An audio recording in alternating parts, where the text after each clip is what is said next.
Welcome to my evaluating position statement assignment.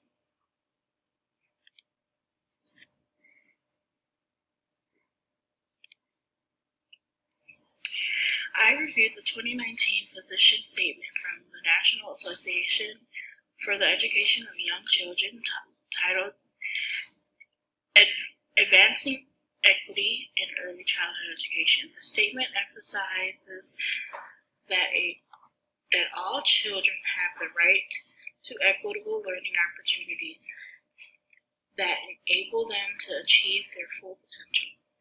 It calls on education leaders and policymakers to confront systematic racism, biases, and discrimination in early childhood learning systems. Macy urges professionals to create environments that are inclusive, culturally and linguistically responsive, and grounded in respect for diversity.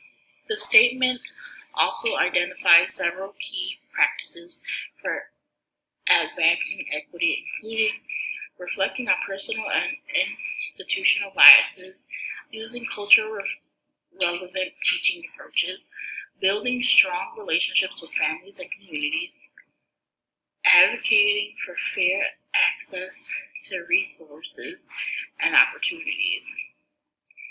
Essentially, the policy promotes justice and belonging as care components of quality early childhood education.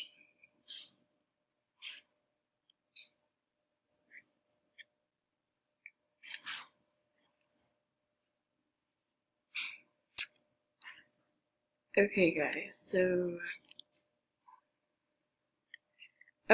so sorry, I don't know what's going on with the video. It should have had me up here, but here we are. This part, it supports the Children Development Theory and ACEs research. The policy aligns strongly with Bronfenbrenner's ecological systems theory, which explains how children's development is influenced by multiple layers of their environment, from family and community to larger social and policy systems.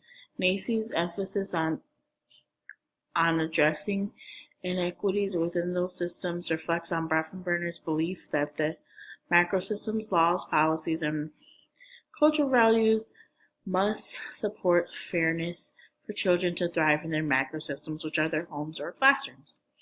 The statement also connects to research on adverse childhood experiences, which is the acronym of ACEs, which shows that social stressors like discrimination, poverty, and exclusion can negatively affect children's long-term development. However, when educators build nurturing, culturally responsive relationships, they act as protective factors that promote resilience. This mirrors what we saw in the film Resilience. That was a really good movie. The biology of stress and the science of hope. That consistent, caring adults can help counteract the effects of toxic stress and inequity.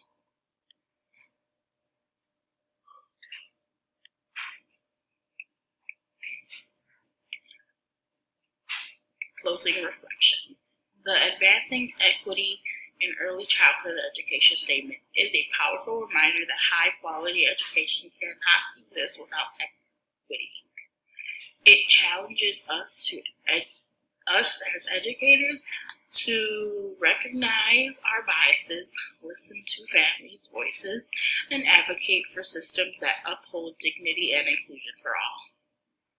Policies like this turn our everyday teaching practices into acts of leadership and justice, helping us connect the science of a child's development with the moral responsibility to create equitable learning spaces.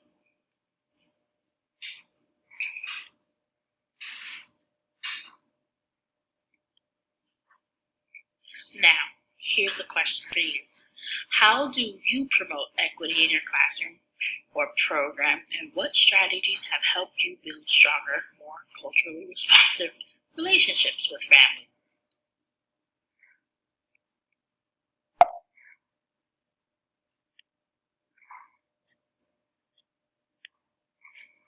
Here's a look at my references that I used. I hope you guys enjoyed my video slash me telling you about my policy that I'm talking about with the National Association for Education and Young Children, advancing equity in early childhood education. Thank you so much. See you soon.